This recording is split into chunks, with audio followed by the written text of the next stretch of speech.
Hello, hello. I'm sorry about my voice. I don't know, but thanks, Matteo, and thanks for having me to the Urbe team. I really appreciate it. So let's see. Yeah. How are you guys doing? Okay. Buongiorno. Is it okay? Okay. Great. Uh, Perfect. All right. So I wanted to start off with a story. Story about a small village in rural Japan called Yamakoshi. From Tokyo, it takes about 2 to 3 hours to get there. You know, you take the bullet train first and then car afterwards.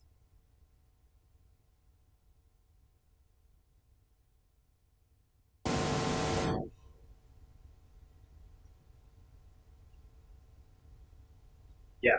So as you can see, Yamakoshi is a very serene and beautiful place, surrounded by mountains and rice paddies all along the mountain sides. And Yamakoshi is in an area that receives the heaviest snowfalls in the world. But the village is said to have existed for over 1,000 years.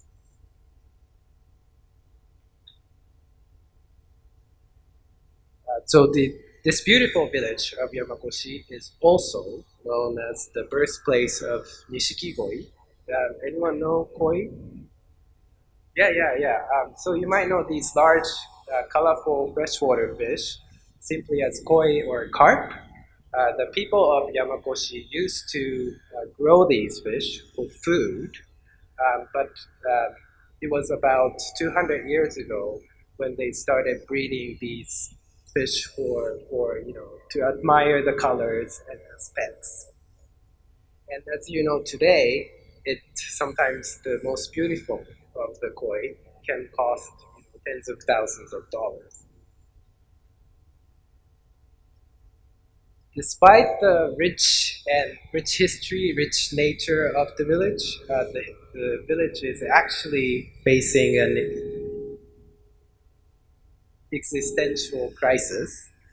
It is one of many villages in Japan which we literally call beyond the limit villages because due to their decreasing and aging populations, they are no longer sustainable as a community.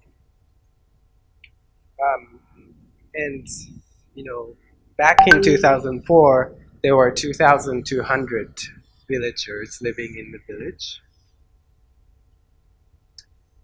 But partly because of a devastating earthquake that happened in 2004, now only about 800 people remain in the village. And what's more, over 50% of the population of the 800 people, they are aged 65 years or older.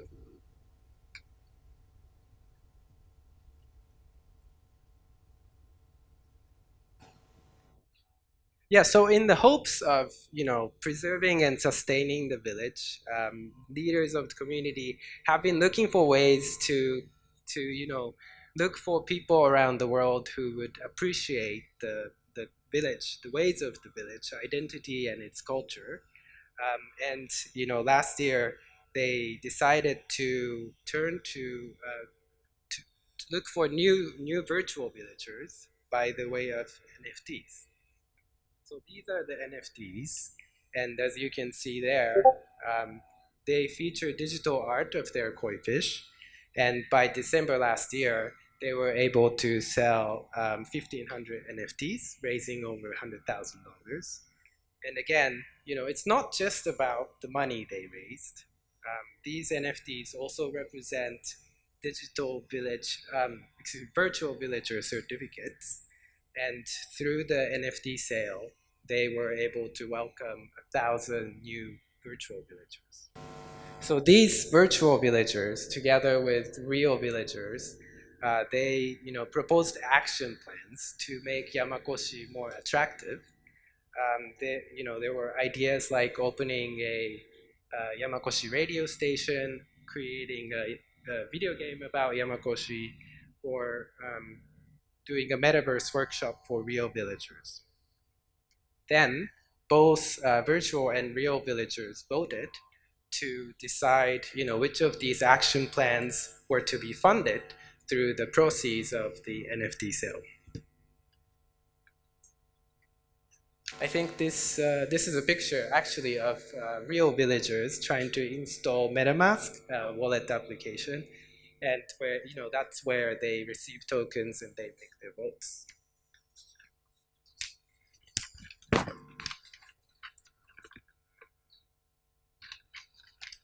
They are also using tools like Snapshot and Discord to engage with each other and to build a stronger bond among them.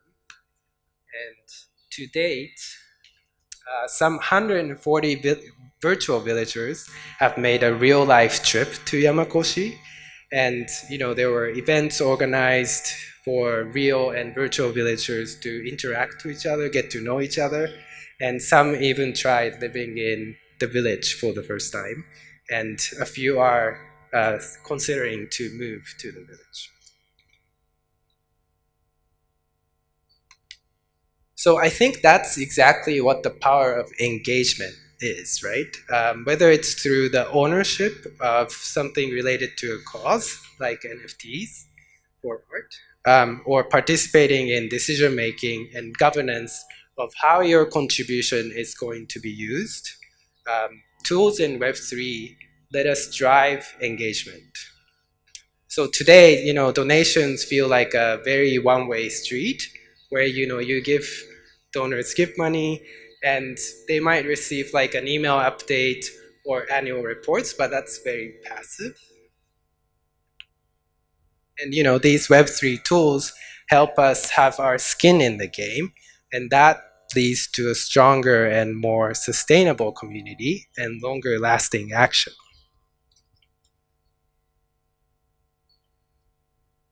So when we think about philanthropy and Ethereum, there are probably a couple of other keywords besides engagement, like transparency and accessibility. I won't talk about them today because I have a feeling that Francesco might cover them later. But I think they might be a good keyword to take home with you when you think about Web3 tools. Now,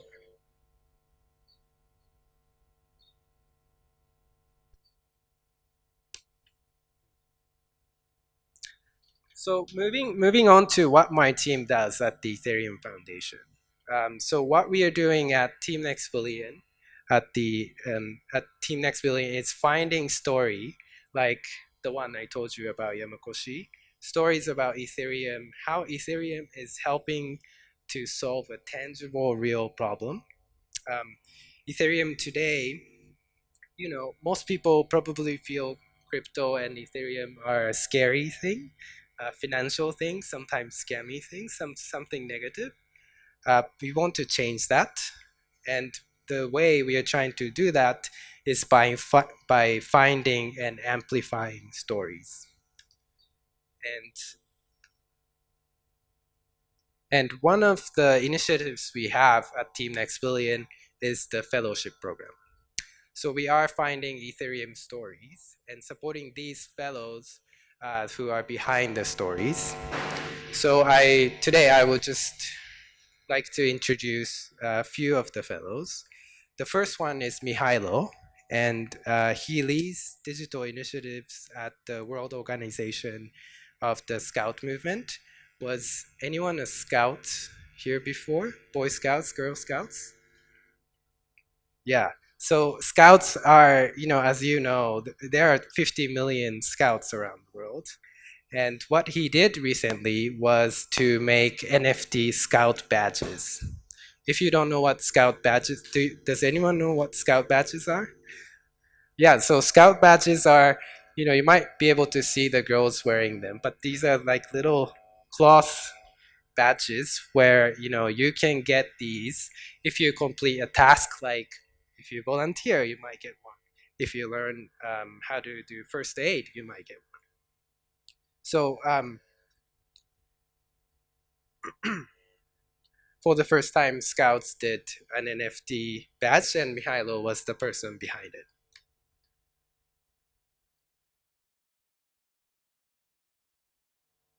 Yeah, so the second one is Gabriela, and she's an entrepreneur from Mexico, and she is building smart contracts for Roscas or saving circles. Does anyone know Roscas or saving circles?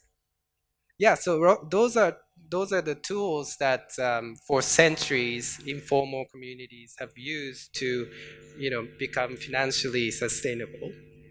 Um, how it works is you get a group of people in your community or in your family together, and let's say everyone contributes to the same amount everyone contributes the same amount every week, and every week someone in the group gets the total amount, and you repeat that until everyone gets the turn.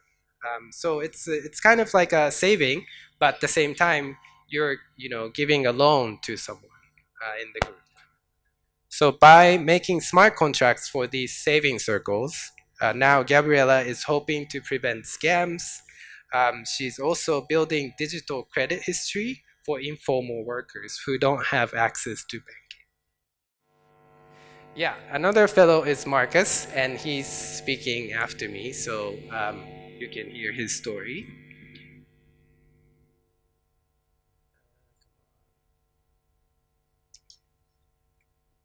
Yeah, and I'm excited to tell you that applications for the fellowship program is open right now until April 28th. So if you are interested, you can go to fellowship.ethereum.foundation to find more about it or to apply it there.